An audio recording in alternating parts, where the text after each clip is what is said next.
mga processed foods tulad ng hotdog, mga nasa lata at kung ano-ano pa, which is hindi healthy para sa mga bata.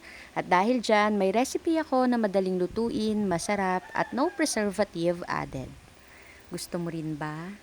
Tara, luto tayo. Bali sa recipe natin ngayon ay kakailanganin natin dito ng ground chicken. Pwede po na bumili kayo sa palengke ng breast part, then kayo na lang po yung mag-debone at kung meron kayong food processor, pwede po na kayo na yung magiling. After nyan, ilalagay na natin dito lahat ng mga pampalasa na kakailanganin. At yung complete recipe po niya na ilalagay ko na lang sa dulo ng aking video. After natin itong haluin, i-rest muna natin yan for 30 minutes bago natin ilagay sa ziplock.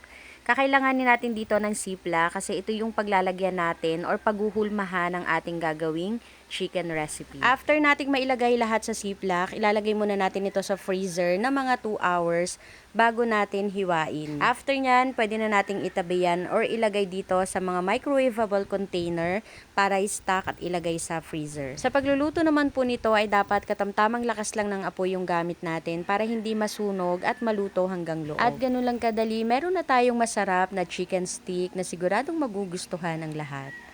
Gusto mo rin ba? Tara, kain tayo.